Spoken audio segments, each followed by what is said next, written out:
We're talking in this session about the friendship base. And we know that research shows us that having a friendship base and having that underlying friendship is really super important in the relationships we have in our lives.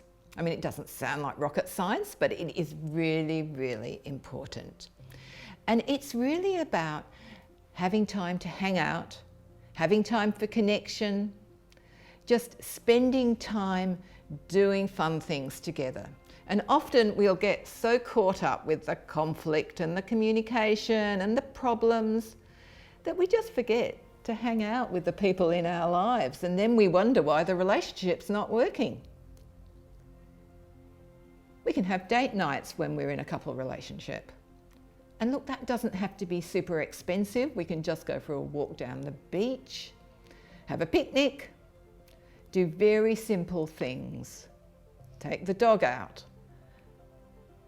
sit and watch TV together even, with a glass of wine, something like that. Is just, that can be an inexpensive date night. Have a cup of tea together. Just simple things to enhance that sense of connection. Hey, I'm here for you, I've got your back, I'm your friend. That's what we're on about with this. I'm wanting to talk about bids of connection and explain that. The Gottmans, John and Julie Gottman, talk about the concept of having a bid of connection.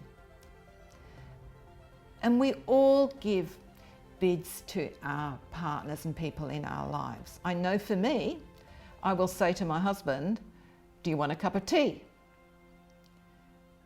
And is it about the cup of tea? No, it's not about the cup of tea at all. It's actually about having that time to sit down, have a chat, talk about how our day's gone, and have that sense of connection.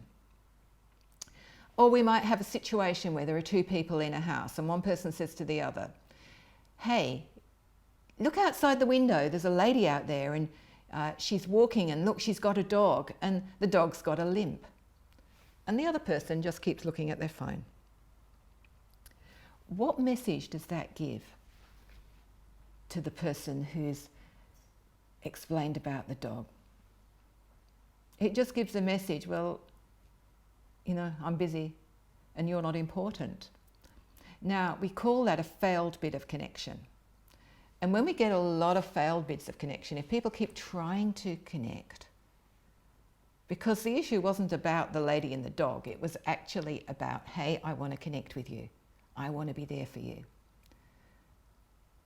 And so when there's a lot of failed bids of connection, the first person actually then just goes, oh, what's the point? No point in trying to connect because the person's not interested in me. And so that then causes people to be more disconnected, more distant from each other. And if that goes on for a number of years, that can become a problem.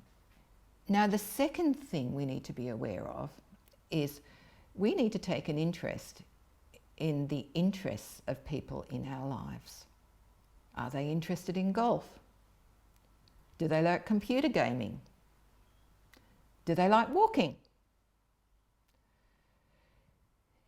It's really important that we start to develop some interests in common. Now, often what happens with people is we get into relationships with people, and initially there'll be heaps and heaps of interests in common.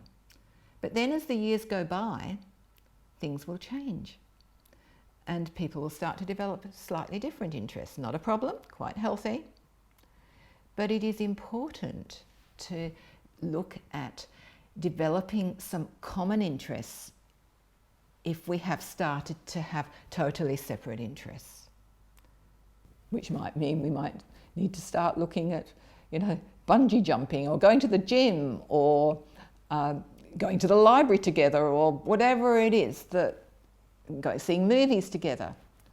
Taking an interest in something new and taking an interest in what our partner's interested in. We might think, oh, gee, you know, I'm not particularly interested in horse riding. I don't know why I'm saying that, but I'm not interested in horse riding. And all of a sudden my partner's got very into horse riding for whatever reason. it's good to take an interest in it. And it's about showing our partner, hey, I value you because I value the things that you're interested in. A third thing we need to do to develop the friendship base is to ask open-ended questions. And an open-ended question is a question that we can't answer with a yes or a no. So it can be things like, what is it do you like about tennis? What don't you like about Brussels sprouts? Asking questions that the person has to extend on their answer, a very important part of developing that friendship base. So I just encourage you to think about the people in your life and in our lives,